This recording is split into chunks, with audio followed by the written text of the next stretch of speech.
The evening had started like any other for Andre Thompson. After 12 hours on duty, his uniform was back in his locker, replaced by a comfortable pair of jeans and his favorite navy blue sweater. 15 years as the sheriff of Pine Creek County had taught him that these quiet moments were precious. Tonight he'd decided to treat himself to dinner at Rosie's, a family-owned restaurant that had been serving the best comfort food in town for over 30 years. "Just one tonight, Andre?"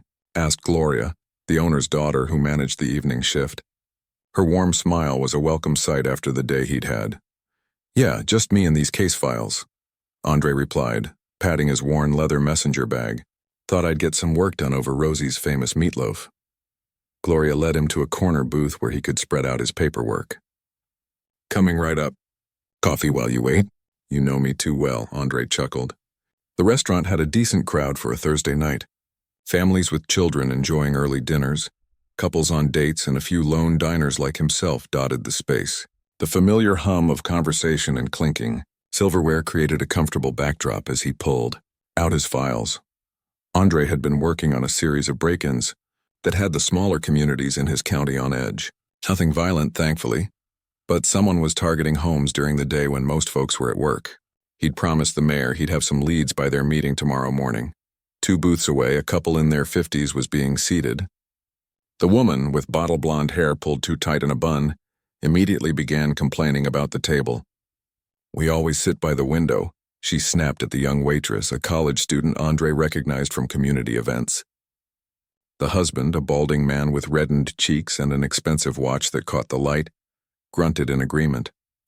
Andre returned his attention to his notes, circling patterns in the break-in locations. Gloria brought his coffee and he thanked her before taking a sip and diving back into work. The piece was short-lived. "It's not the same here anymore." The woman's voice carried clearly across the restaurant. "Remember when we knew everyone in town? Now look at this place." Andre didn't need to look up to know what she meant by this place. Pine Creek had been changing over the past decade. The small tech company on the edge of town had grown, bringing in new families from all over the country. The community college had expanded its programs, attracting students from neighboring states. The town was more diverse than it had ever been, and most people saw that as progress. Most, but not all. Andre continued working, but he'd shifted into a different kind of awareness, the kind that came from years on the force. He wasn't in uniform, but old habits died hard. He tracked the couple in his peripheral vision while pretending to focus on his files. "This used to be a nice place to eat," the man said, his voice pitched just loud enough to be heard. "Now they let just anybody in." The waitress, clearly uncomfortable, handed them menus and hurried away. Andre noticed other diners shifting in their seats. A young family with 2 small children asked to be moved to a table farther away. For 20 minutes, Andre managed to get some actual work done while ignoring the occasional comment from the couple.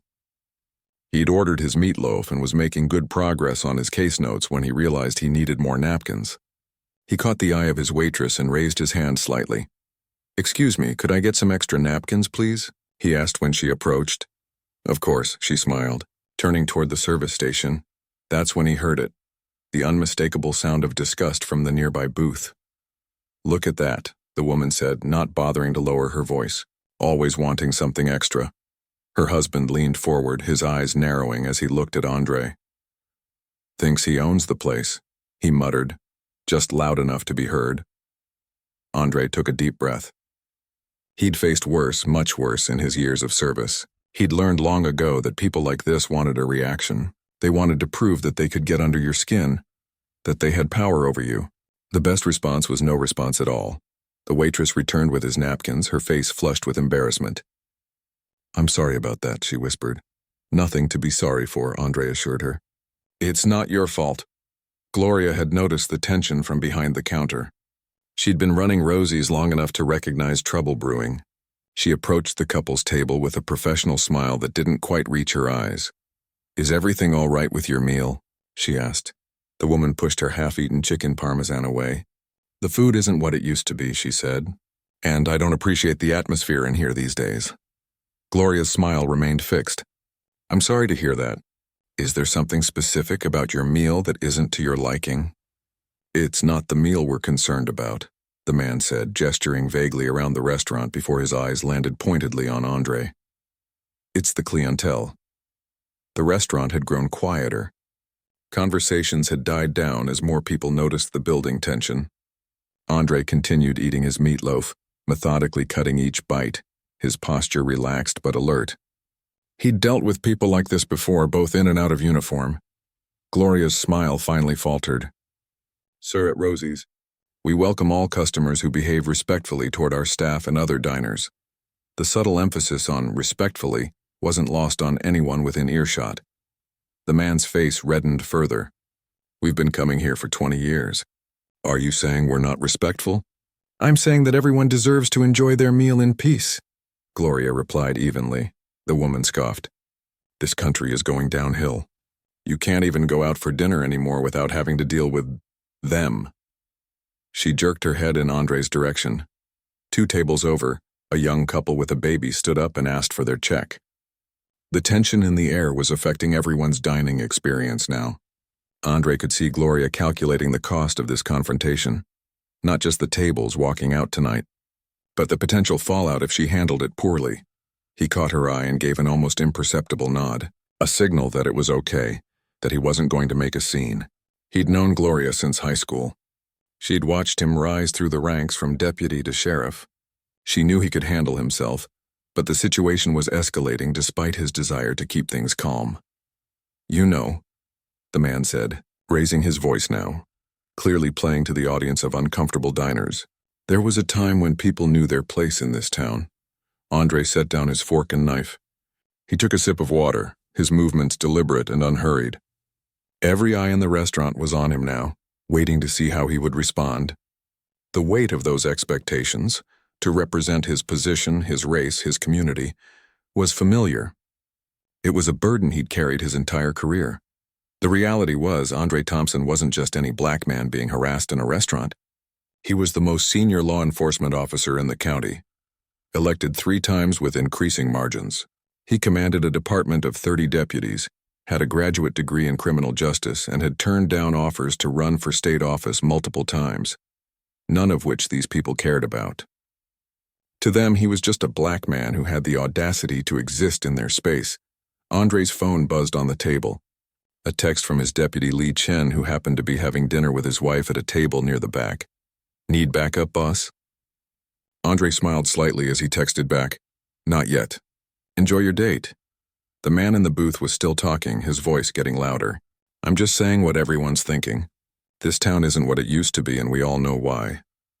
Frank, his wife said, putting a hand on his arm as she finally seemed to realize they might be going too far. Let's just eat.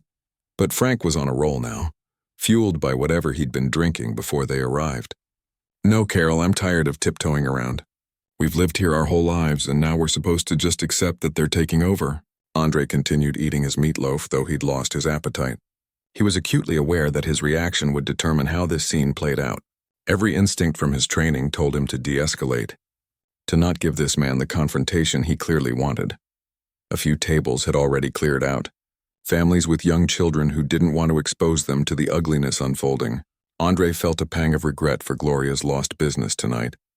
The restaurant industry ran on thin margins, and scenes like this could hurt more than just feelings. Frank stood up suddenly, his chair scraping loudly against the floor. You think you can just ignore me? He called across to Andre. You people always act so high and mighty, but we all know the truth. Now Andre had a choice to make. He could continue to ignore the man, which might escalate things further. He could identify himself as the sheriff, which might diffuse the situation or might make it worse. Or he could simply speak to the man as one human being to another, with the dignity that Frank was failing to show. He chose the third option. Sir, Andre said calmly, looking directly at Frank for the first time. I'm just trying to enjoy my dinner, same as you. I don't want any trouble. Frank seemed taken aback that Andre had actually responded. For a moment, the restaurant was completely silent. Then Carol tugged at her husband's sleeve. Frank, sit down. People are staring. But there was a look in Frank's eyes that Andre recognized from years of law enforcement. It was the look of a man who had gone too far to back down gracefully. A man whose pride wouldn't let him return to his seat without winning somehow. Andre noticed Deputy Chen moving casually toward the front of the restaurant, positioning himself near the door. Always good to have exit routes covered. That's why Chen was one of his best officers. You don't belong here, Frank said, taking a step toward Andre's table. And I'm not afraid to tell you that to your face. Andre remained seated, his posture open and non-threatening. I understand you're upset, he said evenly. But this isn't the way to handle it. Why don't we both just finish our meals? Frank laughed, a harsh sound without humor. You hear that, Carol? He's telling me what to do now. Frank, please, Carol hissed, looking mortified as she realized the entire restaurant was watching them. Let's just go. But Frank was beyond listening. He took another step toward Andre's table, and that's when things began to take an unexpected turn. Frank took another step toward Andre's table, swaying slightly. The smell of alcohol was now unmistakable, suggesting the couple had been drinking before they arrived at Rosie's. Look at me when I'm talking to you, Frank demanded, his voice rising with each word. Gloria stepped between them, her hands raised in a calming gesture. Sir, I need to ask you to return to your table or leave the restaurant. Frank's face twisted with anger. You're taking his side? We've been coming here for decades. This isn't about sides, Gloria said firmly. This is about respect for all our customers. Your behavior is disturbing everyone's dinner. She was right. The few remaining diners were watching with uncomfortable expressions. Some were recording the scene on their phones, a modern reflex that Andre knew all too well from his work. Whatever happened next would likely be online within minutes. Carol finally stood up, grabbing her purse and her husband's arm. Frank, that's enough. We're leaving. There was genuine fear in her voice now, not of Andre, but of what her husband might do or say next. But Frank shook off her grip, not until he understands that he's not welcome here. Andre remained seated, his hands visible on the table. Years of training had taught him how to project calm in the most volatile situations. Sir, he said quietly, I'm just trying to enjoy my dinner. Same as everyone else here. Same as everyone else, Frank repeated, his voice dripping with mockery. You think you're the same as us? The restaurant had gone completely silent. Even the sounds from the kitchen had stopped as the staff paused to watch through the service window. Andre knew this moment well. It was the pivot point in many confrontations he'd faced, the moment where things either de-escalated or exploded. He'd handled drunk drivers, domestic disputes, and armed standoffs with less tension than he felt right now. Deputy Chen had moved closer, still maintaining his casual posture but ready to intervene. His wife was quietly paying their bill, a practiced routine for a couple who understood that duty could interrupt at any moment. Frank, Carol pleaded, tugging at his sleeve again. People are watching. Think about your business, that seemed to register. Frank owned a construction company that depended on contracts throughout the county, but instead of calming him, the reminder that he had something to lose seemed to fuel his anger. My business? He snapped at his wife. You think I care about that right now? These people are taking over everything, our neighborhoods, our schools, our restaurants. Someone needs to stand up for what's right. Andre took a slow breath. He'd heard this same speech with minor variations throughout his 15 years in law enforcement. The faces changed, but the fear and anger behind them remained the same. Fear of change, fear of loss, fear disguised as righteous indignation. Sir, Andre said calmly, I've lived in Pine Creek my entire life. I grew up on Maple Street, went to Pine Creek High, and my father worked at the mill for 40 years before it closed. This is my home too. Something flickered across Frank's face, surprise perhaps at the common ground. But it vanished quickly, replaced by the same hardened expression. Your kind always has a story, he scoffed. Doesn't change the facts. This town was better before. Better for who? The question came not from Andre, but from a booth near the door. An elderly white man with work-worn hands and a veteran's cap stood up slowly. I've lived here 78 years, Frank Dawson. And I remember when your daddy moved to town and folks said the same thing about Italians. Did that make it right? Frank's face reddened.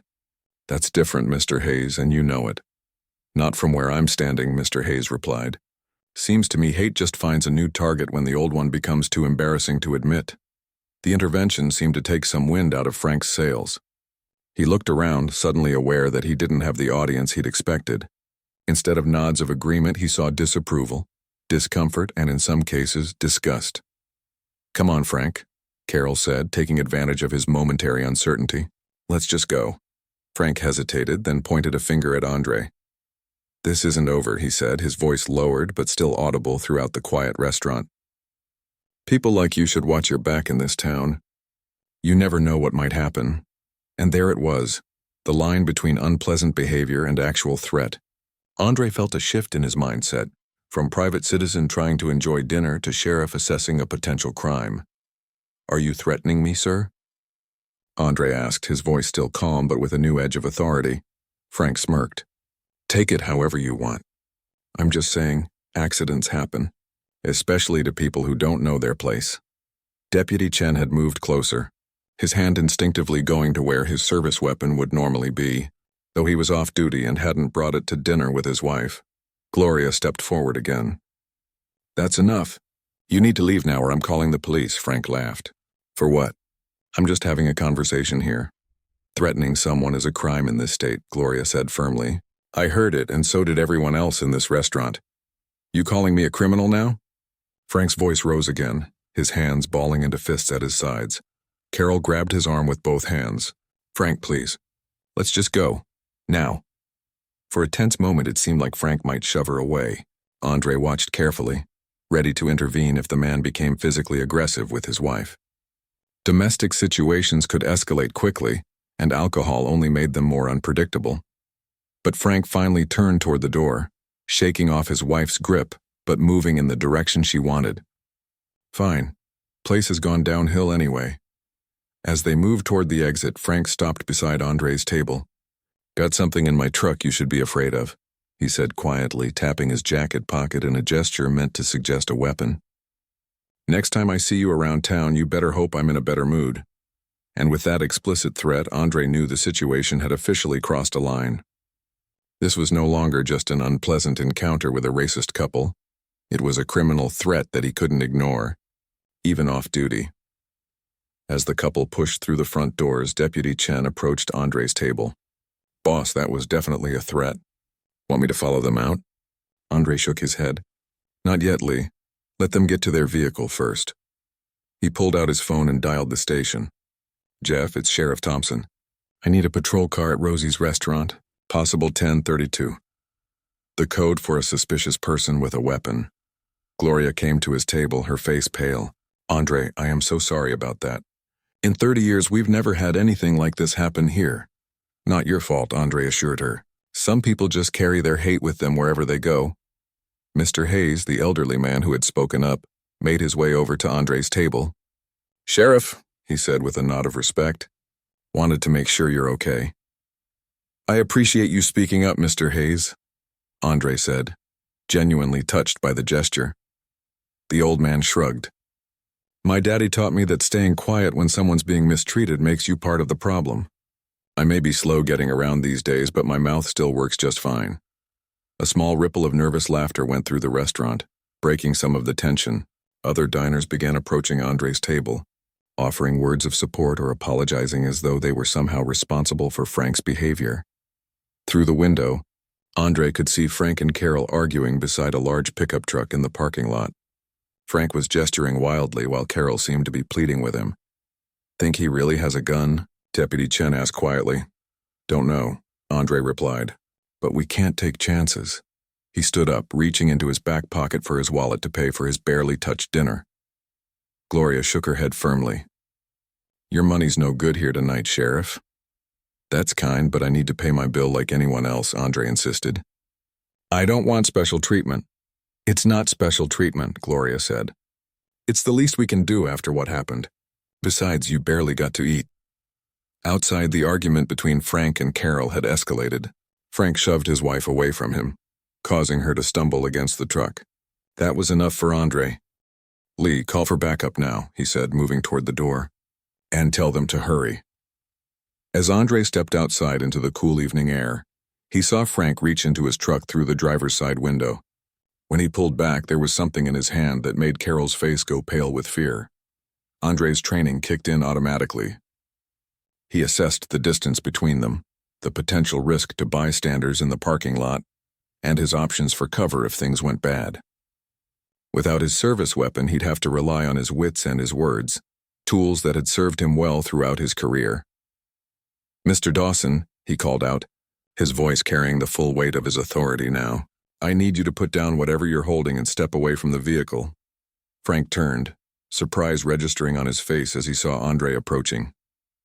The surprise quickly turned to anger. "You following me now?" Frank shouted, partially concealing whatever he'd retrieved from the truck behind his leg. "Frank, please," Carol begged, tears streaming down her face now. "Think about what you're doing." Andre continued moving forward with measured steps, keeping his hands visible. "Sir, I'm going to have to ask you one more time to show me your hands and step away from the vehicle." Frank's expression changed, a slow, dangerous smile spreading across his face. "Or what, you gonna make me?" Behind Andre, the restaurant door opened as curious diners peered out to see what was happening. Deputy Chen was directing them to stay back, using his body to block the doorway. "Last chance, Mr. Dawson," Andre said, stopping at a safe distance. "Show me your hands now." Frank laughed, a harsh sound that echoed across the parking lot. "You don't give me orders. You don't have the right." And with that, he fully revealed what he'd been holding partially hidden behind his leg. And the situation took yet another dangerous turn. Frank raised his hand, revealing not a gun as Andre had feared, but a tire iron he'd pulled from his truck. The metal gleamed dully under the parking lot lights. "You think you can come into our town and tell us what to do?" Frank snarled, gripping the tire iron tightly. "I've had enough of your kind thinking you run the place." Carol's face went pale. "Frank, put that down. You're going to get arrested." Andre maintained his professional composure despite the escalation. He'd faced armed suspects before, though usually with his service weapon and backup. Right now he had neither. "Mr. Dawson, I need you to drop the tire iron and put your hands where I can see them," Andre said, his voice steady and commanding. Frank laughed, a harsh sound that echoed across the parking lot. "Or what, you gonna make me?" Behind Andre, Deputy Chen had stepped out of the restaurant, his phone to his ear as he quietly coordinated with dispatch. Several diners had gathered at the windows, their faces pressed against the glass. Someone was filming the confrontation on their phone. "Frank!" a new voice called from across the parking lot. A middle-aged man in a police uniform was jogging toward them, hand on his holster. Officer Pete Wilson, one of Andre's night shift deputies, had been getting coffee at the gas station across the street when the call came in. Frank's eyes darted between Andre and the approaching officer. The appearance of a uniformed officer seemed to briefly cut through his anger. "This doesn't concern you, Pete," Frank called out, but his voice had lost some of its edge. Officer Wilson slowed his approach, keeping a safe distance. "Why don't you put down that tire iron, Frank? You don't want to make things worse for yourself?" Carol grabbed her husband's arm. "Please, Frank, think about what you're doing. Think about the kids, about the business." For a moment, indecision flickered across Frank's face, but then his expression hardened again. "He started it," Frank said, pointing the tire iron at Andre. "Coming in here like he owns the place." "Nobody started anything," Andre said calmly. "I was just having dinner." Officer Wilson had positioned himself to Frank's left, creating a triangle formation with Andre. "Frank, you know this isn't going to end well if you keep waving that tire iron around. Put it down and we can talk this out." "Talk it out." Frank's laugh was bitter. "There's nothing to talk about. He needs to learn his place." Andre took a calculated risk. "And where exactly is my place, Mr. Dawson?" The question seemed to throw Frank off balance. "What?" "You keep saying I need to know my place," Andre continued, his tone conversational despite the tension. "I'm curious where you think that is." Frank's grip on the tire iron tightened. "Not in our restaurants. Not in our neighborhoods. I grew up in Pine Creek," Andre said. "Went to Pine Creek High. Played football for the Wildcats. My father worked at the mill for 40 years. "That doesn't make you one of us," Frank insisted, but a flicker of uncertainty crossed his face. "One of us," Andre repeated thoughtfully. "And who would that be exactly?" Frank's mouth opened, then closed. The naked prejudice he'd displayed inside the restaurant was harder to articulate with Officer Wilson watching, with bystanders recording, with his wife crying beside him. In the distance, sirens wailed, growing louder. Backup was approaching. "You're trying to trick me," Frank accused, gesturing with the tire iron. "Trying to make me look bad." "You don't need any help with that, Frank," Officer Wilson said dryly. "Now put down the weapon before this gets any worse." Carol pulled at her husband's arm. "Please, Frank, I don't want to see you go to jail." The sirens were very close now, and red and blue lights flashed at the entrance to the parking lot. 2 patrol cars pulled in, blocking the exit. Frank's eyes darted around, suddenly realizing he was cornered. This is ridiculous. I didn't do anything wrong. He's the one who shouldn't be here. Andre had maintained his calm throughout the confrontation, but something about Frank's persistent denial of his humanity, his right to exist in public spaces, finally struck a nerve. "Mr. Dawson," he said, his voice taking on a new authority, "I have every right to be here. What I don't have is the patience to keep dealing with your prejudice." He reached into his back pocket slowly, making sure Officer Wilson could see what he was doing. Frank flinched, raising the tire iron higher. "Don't move," Frank shouted. "I'll swing this, I swear I will." "Frank, no," Carol screamed, grabbing his arm with both hands. Andre pulled out his wallet and flipped it open, revealing the gold sheriff's badge embedded in the leather. "Sheriff Andre Thompson, Pine Creek County," he said formally. "And you, Mr. Dawson, are under arrest for making criminal threats and brandishing a weapon." The color drained from Frank's face as the reality of the situation hit him. This wasn't just some random black man he could intimidate. This was the county sheriff, the highest-ranking law enforcement officer in Pine Creek. "You're the sheriff?" Frank's voice was barely audible over the idling engines of the patrol cars. Carol let go of his arm and stepped back, her hand covering her mouth in shock. "Oh my God, Frank, what have you done?" The 2 deputies who had arrived in the patrol cars approached cautiously, hands on their holsters. They nodded respectfully to Andre. "Everything all right, Sheriff?" one asked. "It will be," Andre replied, not taking his eyes off Frank. Mr. Dawson was just about to put down that tire iron and place his hands behind his back. Frank stood frozen, the tire iron still gripped in his hand as the full implications of his actions washed over him. He had threatened the sheriff in front of witnesses while brandishing a weapon. Even in his alcohol-fueled haze, he understood how serious that was. "This is a mistake," he said weakly. "I didn't know. You thought I was just some black guy you could threaten and intimidate," Andre finished for him. "And that's exactly the problem, isn't it, Mr. Dawson? The fact that you didn't know I was the sheriff shouldn't matter. No one deserves to be treated the way you treated me tonight." The crowd from the restaurant had grown, watching from a safe distance as the scene unfolded. Gloria stood with her arms crossed, her face a mix of concern and satisfaction. Frank looked around at the witnesses, the officers, the patrol cars, and finally at his wife, who had backed away from him with tears streaming down her face. Slowly, the fight seemed to drain out of him. The tire iron lowered to his side. "Put it down, Frank," Officer Wilson said firmly. "Don't make this any worse than it already is."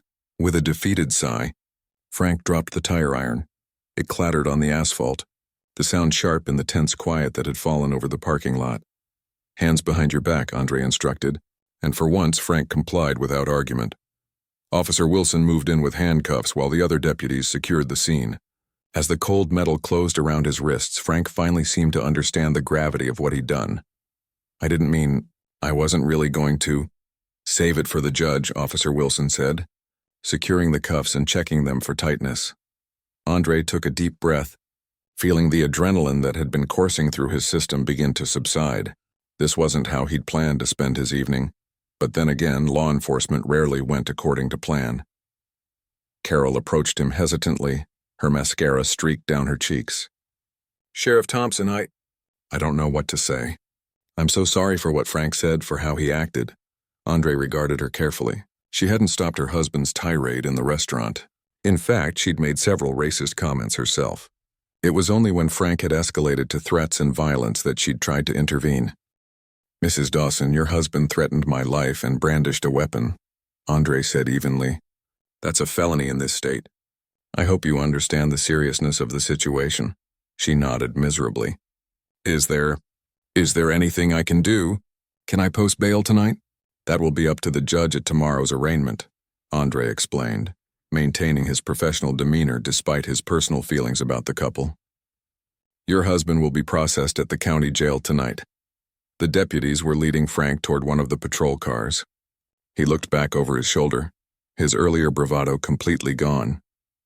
"Carol, call Mike at the firm. Tell him what happened." Andre turned to Officer Wilson. "Make sure Mr. Dawson understands his rights, and get statements from everyone who witnessed what happened inside the restaurant." "Yes, sir." Wilson replied with a nod.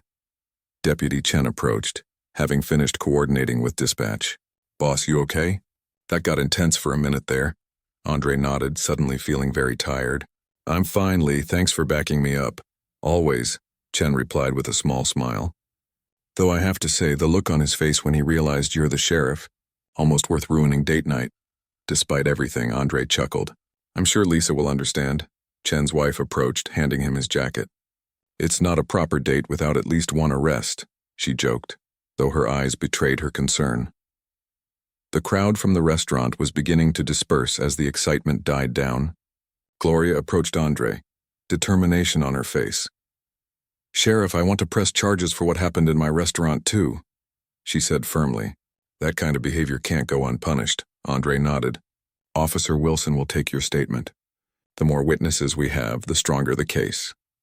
As the officers continued processing the scene, Andre walked a few steps away, needing a moment to collect his thoughts.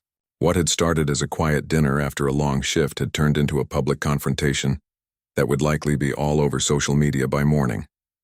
Being sheriff meant living in a fishbowl. Every action scrutinized, every decision questioned. But moments like this, when the personal and professional collided, were the hardest to navigate. Andre knew that some people in town would side with Frank, would criticize how Andre had handled the situation, would claim he had overreacted. Others would praise him for his restraint, for following procedure even when faced with blatant racism and threats. But right now, standing in the parking lot of Rosie's restaurant, Andre Thompson wasn't thinking about public opinion or the political ramifications. He was thinking about how quickly a normal evening could turn dangerous, how hate could escalate to violence in the blink of an eye, and he was thinking about what would happen next, because this incident wouldn't end with Frank's arrest. In many ways, it was just beginning. By the time Andre finally made it home, it was well past midnight. The lights were off except for the porch light his wife Tanya always left on when he worked late. He sat in his car for a moment, collecting his thoughts before heading inside. What had started as a simple dinner had turned into hours of paperwork, witness statements, and booking procedures. He'd called Tanya earlier to explain why he'd be late. She'd been understanding but concerned, not just about the delay but about what had happened. Are you okay? She'd asked, her voice gentle but probing in that way that always saw through his professional facade. I'm fine, and he'd assured her, though they both knew it wasn't entirely true. Now, as he quietly entered their home, he found her asleep on the living room couch, a book open on her chest. She'd waited up for him as long as she could. Andre carefully removed the book and placed a blanket over her, not wanting to wake her. But Tanya stirred anyway, her eyes opening slowly. Hey, she said softly, reaching for his hand. You're home. Sorry it's so late, he whispered, sitting on the edge of the couch. She sat up, instantly more alert. Tell me what happened. All of it. And so, in their dimly lit living room, Andre recounted the evening's events. The comments in the restaurant, the escalation in the parking lot, Frank's shock when he realized who Andre was. Tanya listened without interrupting, her hand in his. I'm so sorry you had to go through that, she said when he finished. Are you really okay? Andre sighed, finally letting his guard down now that he was home. I've dealt with worse. That doesn't answer my question, Tanya pressed gently. No, I guess it doesn't. Andre rubbed his eyes tiredly. Honestly, I'm angry. Angry that people like Frank still exist. Angry that I had to stay professional while he said those things. Angry that being sheriff doesn't protect me from being seen as just a black man who doesn't belong. Tanya squeezed his hand. You have every right to be angry. But I also know that my position comes with responsibilities, Andre continued. If I'd been anyone else, if I hadn't been the sheriff, that situation could have ended very differently. That's what scares me, Tanya admitted. What if you hadn't been there as Sheriff Thompson? What if it had been some other black person who didn't have your authority or training? The question hung in the air between them, heavy with implications. Andre had asked himself the same thing throughout the evening. It was part of why he'd insisted on handling the booking personally, on making sure every procedure was followed to the letter, because this case wasn't just about him. It was about everyone who had ever been made to feel they didn't belong. The arraignment is tomorrow morning, Andre said. Frank will likely be released on bail, but the charges are serious.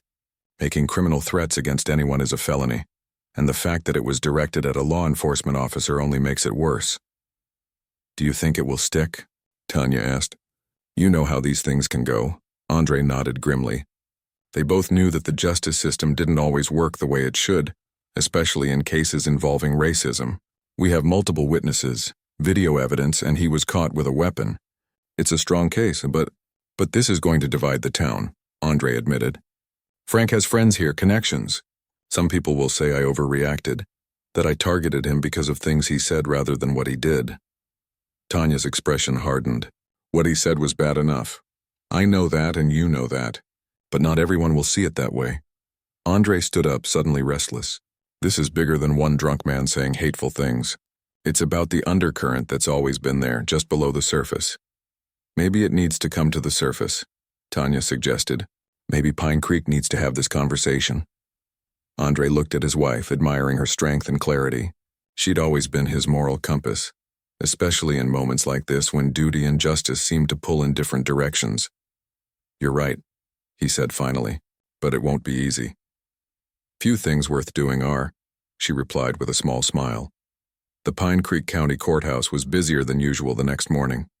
Word had spread quickly about Frank Dawson's arrest, and it seemed like half the town had shown up for his arraignment. Andre spotted familiar faces on both sides of the aisle, those who supported him and those who were clearly there for Frank. District Attorney Harriet Bell pulled Andre aside before the proceedings began. How are you holding up? She asked, her experienced eyes searching his face for signs of stress. I'm fine, Andre replied automatically. Harriet raised an eyebrow. Try again with the truth this time. Despite everything, Andre smiled. He and Harriet had worked together for years, and she could always see through his professional mask. I'm concerned about how this will play out in the community. She nodded. As you should be. But legally, we're on solid ground. Mr. Dawson made threats against a law enforcement officer while brandishing a weapon. The fact that he didn't know you were the sheriff at the time doesn't change anything. If anything, it makes it worse. His lawyer will argue that he was drunk, that he didn't mean it, Andre pointed out. Let them, Harriet said confidently. We have too many witnesses, too much evidence. And frankly, I'm tired of people hiding their racism behind alcohol. Being drunk doesn't make you racist, it just reveals what was already there. The courtroom doors opened and people began filing in. Andre took his place near the front, aware of the eyes on him. Some were sympathetic, others accusatory. Pine Creek was a town divided this morning. Frank was led in wearing an orange jumpsuit, his hands cuffed in front of him. He looked considerably less intimidating than he had the night before. Smaller somehow, diminished by the circumstances.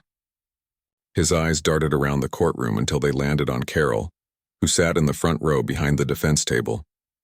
Then his gaze found Andre and his expression hardened again. The arraignment proceeded as expected. Frank's attorney, Mike Russo, argued for release on his own recognizance, citing Frank's business ties to the community and lack of prior criminal record. The judge, a stern woman in her 60s who had seen it all, set bail at $50,000, Your Honor, Russo protested. That's excessive for a first-time offender. Mr. Russo, Judge Winters replied, your client threatened to kill someone while brandishing a weapon. The fact that the victim happened to be the sheriff is irrelevant to me. This court takes all threats of violence seriously. As the judge moved on to the next case, Andre felt a small sense of vindication. At least the legal system was working as it should so far. Outside the courthouse, reporters had gathered. The Pine Creek Gazette had sent their lead reporter, and even some of the bigger stations from neighboring counties had shown up. It wasn't every day that a local businessman was arrested for threatening the county sheriff. Andre had prepared a statement, knowing this moment would be crucial for setting the tone in the community. As he approached the microphones, he saw Carol Dawson leaving the courthouse, surrounded by friends who glared in his direction. Sheriff Thompson, is it true that Frank Dawson threatened to kill you? Sheriff. Was this racially motivated? Do you think the charges are excessive given Mr. Dawson's standing in the community? Andre held up his hand for quiet, waiting until the shouted questions subsided. Then he spoke, his voice clear and measured. Last night I experienced something that too many people in our community have faced. being made to feel unwelcome and unsafe simply because of the color of my skin. What began as dinner at a local restaurant escalated to threats and ultimately to a dangerous confrontation in the parking lot. As sheriff, I have a duty to enforce the law equally and fairly for all citizens, regardless of their position in our community. He paused, looking directly into the cameras. This isn't just about one incident or one person. It's about the kind of community we want Pine Creek to be. Do we want to be a place where some people have to fear for their safety while simply trying to enjoy dinner? Or do we want to be a community where everyone is treated with dignity and respect? Those are the questions we need to ask ourselves today. A reporter from the Gazette raised her hand. Sheriff, do you think racism is a significant problem in Pine Creek? Andre considered his answer carefully. I think Pine Creek is like many communities in America. We've made progress, but we still have work to do. Most people here are good, decent folks who judge others by their character, not their color.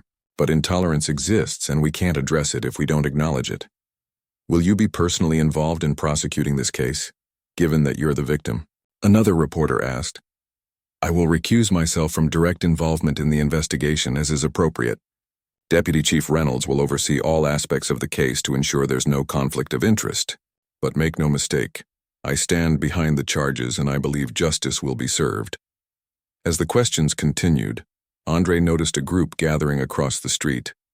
They held signs that read, "Stand with Frank," and Thompson overreacted. It was small, maybe a dozen people, but their presence was a reminder of the divisions this case would expose. At the same time, he saw Gloria from Rosie's restaurant standing with Mr. Hayes and several other witnesses from the previous night. They had come to show their support. Gloria caught his eye and gave him a small nod of encouragement. This was just the beginning. The case would move forward, but so would the conversations it had started. Pine Creek would have to confront the undercurrents that had always been there, just beneath the surface of their seemingly peaceful community. As Andre concluded his statement and stepped away from the microphones, his phone buzzed with a message from Tanya. Proud of you. Standing tall. Those 4 words strengthened his resolve. Whatever came next, he would face it with the same dignity and integrity he'd shown the night before. Not just as Sheriff Thompson, but as Andre, a man who deserved respect regardless of his badge or the color of his skin. The road ahead wouldn't be easy, but few things worth doing ever were. 3 months had passed since that night at Rosie's restaurant. The leaves had changed and fallen, and Pine Creek was settling into the crisp calm of early winter. On the surface, life had returned to normal, but beneath that calm exterior, the town had changed in subtle yet significant ways. Andre sat at his desk in the sheriff's office, reviewing the final report on the Dawson case. The trial had concluded 2 weeks earlier, with a verdict that surprised many in the community. Frank Dawson had been found guilty of making criminal threats and brandishing a weapon, but the jury had recommended leniency in sentencing given his lack of prior convictions. Judge Winters had sentenced Frank to 18 months of probation, mandatory anger management and diversity training, and 200 hours of community service. It wasn't the jail time some had hoped for, but it was far from the slap on the wrist others had feared. A knock on his door pulled Andre from his thoughts. Deputy Reynolds, who had overseen the investigation, leaned against the doorframe. Heard from the community center, Reynolds said. Dawson showed up for his first day of service yesterday. Apparently he was on time and didn't give them any trouble. Andre nodded. Good, let's hope it stays that way. You think he's learned anything from all this? Reynolds asked, the skepticism clear in his voice. I don't know, Andre admitted. People don't change overnight, but being held accountable is a start. The truth was, Andre didn't particularly care if Frank Dawson had a personal epiphany about his racism. What mattered was that his actions had consequences, that the people of Pine Creek saw that threatening someone because of their race wouldn't be tolerated, regardless of who the victim was. By the way, Reynolds added, there's someone here to see you. Says she doesn't have an appointment but hopes you can spare a few minutes. Who is it? Carol Dawson. Andre felt a flash of surprise. He hadn't spoken directly to Carol since the night of the incident, though he'd seen her in the courtroom during the trial, sitting stoically behind her husband. Send her in, he said after a moment's consideration. Carol entered hesitantly, looking very different from the angry woman who had sat in Rosie's making racist comments 3 months ago. She seemed smaller somehow, less certain. Thank you for seeing me. Sheriff Thompson, she said, standing awkwardly until Andre gestured toward the chair in front of his desk. What can I do for you, Mrs. Dawson? He asked, keeping his tone professional but not unkind. Carol took a deep breath. I wanted to apologize. For that night. For the things Frank said. For the things I said. It was inexcusable. Andre studied her face, looking for signs that this was just a performance, a calculated move to help her husband standing in the community. But what he saw appeared genuine. Discomfort, yes, but also something that looked like real remorse. I appreciate that, he said carefully, but I'm curious why you're telling me this now, 3 months later. Carol looked down at her hands, which were clasped tightly in her lap. Because it's taken me this long to really understand what happened that night. What we did, at first I was just angry. At Frank for getting arrested, at you for pressing charges. I told myself we were the victims, that you had overreacted because of your position. She paused, seeming to gather her courage before continuing. The trial changed that. Hearing all those witnesses describe how we behaved, seeing the restaurant security footage, I couldn't hide from it anymore. We weren't the victims. We were the problem. Andre remained silent, giving her space to continue. Frank still doesn't see it that way, she admitted. He's doing his community service because he has to, not because he understands why. But I need to do better. I need to be better. Why are you telling me this? Andre asked. Not accusingly, but with genuine curiosity. Because I think you deserve to hear it, Carol said simply, and because I hope it might help in some small way, to know that what happened that night changed at least one person for the better. Andre considered her words.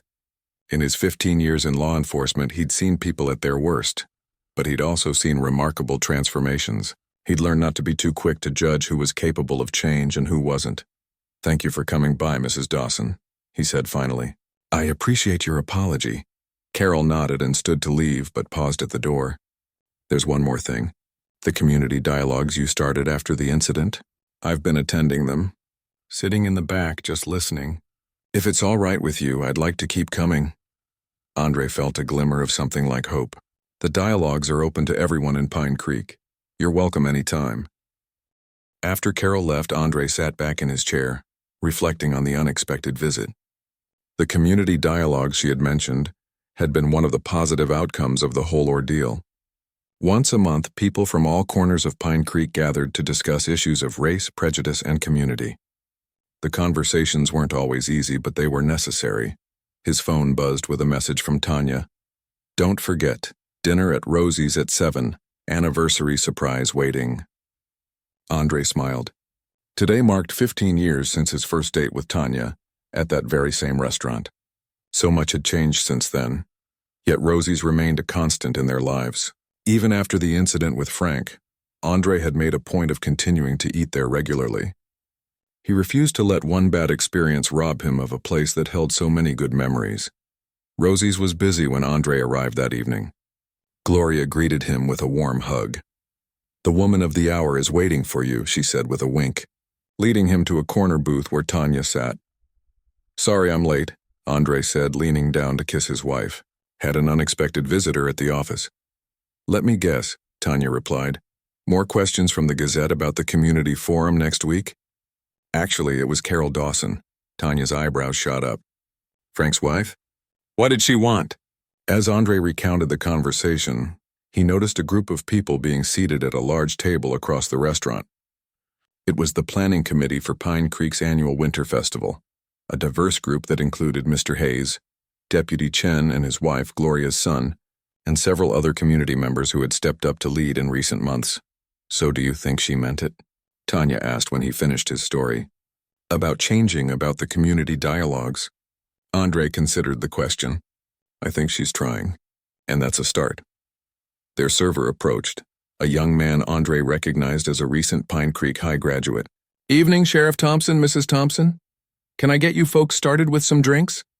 They placed their orders, and as the server walked away, Andre noticed something he hadn't seen before. The wall near the entrance, which had previously displayed old photos of the town, now featured new additions. Among them was a framed newspaper article with the headline, Pine Creek Community Dialogues Draw Record Attendance. Beside it hung a photo from the first dialogue, showing people from all parts of the community gathered in the high school gymnasium. Glorious idea, Tanya said, following his gaze. She says what happened here needed to be remembered, not hidden away. Andre nodded his approval. The incident that began in this very restaurant had been painful, but it had also been a catalyst for important conversations and real change in Pine Creek. Their food arrived, and they fell into comfortable conversation about their days. As they ate, Andre found himself reflecting on the past 3 months. The case against Frank had been just the beginning. What followed, the community's response, the dialogues, the small but significant shifts in Pine Creek's atmosphere, had been far more important. There were still Frank Dawsons in the world, still people who looked at someone like Andre and saw only the color of his skin, but there were also people willing to stand up, to speak out, to change. People like Mr. Hayes, who had intervened that night at Rosie's. People like Gloria, who refused to let racism go unchallenged in her restaurant. People like Carol, who, despite years of learned prejudice, were trying to see the world differently. "What are you thinking about?" Tanya asked, reaching across the table to take his hand. "I'm thinking about progress," Andre replied. "How it's never as fast or as complete as we want it to be, but it happens all the same." Tanya smiled. "Speaking of progress, I have news."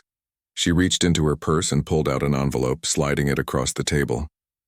Andre opened it to find a letter from the governor's office. "They want you on the state commission?" he asked, scanning the official letterhead. "The Police Reform and Community Relations Commission," Tanya confirmed, pride evident in her voice. "They specifically mentioned how you handled the Dawson case and the community initiatives you've started since then. It's a chance to make a difference beyond Pine Creek." Andre felt a complex mix of emotions, pride in the recognition, satisfaction that his work was valued, but also a sense of responsibility that came with this new opportunity. "What do you think?" Tanya asked. "It would mean some travel, more time away from home. I think," Andre said slowly, "that if there's a chance to help other communities have the conversations we're having in Pine Creek, it's worth it." Tanya squeezed his hand. "That's what I told them you'd say." As they finished their dinner, various people stopped by their table to say hello, some they knew well, others merely recognizing Andre from his position in the community. There was a warmth in these interactions, a sense of genuine respect that went beyond his badge. "Sheriff Thompson," Mr. Hayes called as he was leaving with the festival committee. "Don't forget, we need you to judge the chili cook-off next month." Andre laughed. "Wouldn't miss it for the world." Later, as they walked to their car under a clear, star-filled sky, Tanya looped her arm through his. "You know what I realized tonight? This is the first time we've been to Rosie's since the incident where you haven't been watching the door, checking for potential problems." Andre hadn't noticed it himself, but she was right. For months after the confrontation with Frank, he'd been hyper-aware in public spaces, especially at Rosie's. Tonight, he had simply enjoyed dinner with his wife. "Maybe that's what real progress looks like," he said thoughtfully. "Not just policies or programs, but being able to exist in a space without fear, without constantly looking over your shoulder." "One dinner at a time," Tanya agreed. As they drove home through the quiet streets of Pine Creek, Andre reflected on how a single incident, painful as it had been, had created ripples of change throughout the community. The town wasn't perfect. There would still be difficult days ahead. But tonight, driving through the place he'd called home his entire life, Andre felt something that had been in short supply lately. Hope. Not the naive hope that racism would simply disappear overnight, but the grounded hope that came from seeing real people make real efforts to build a better community. One conversation, one changed mind, one dinner at Rosie's at a time.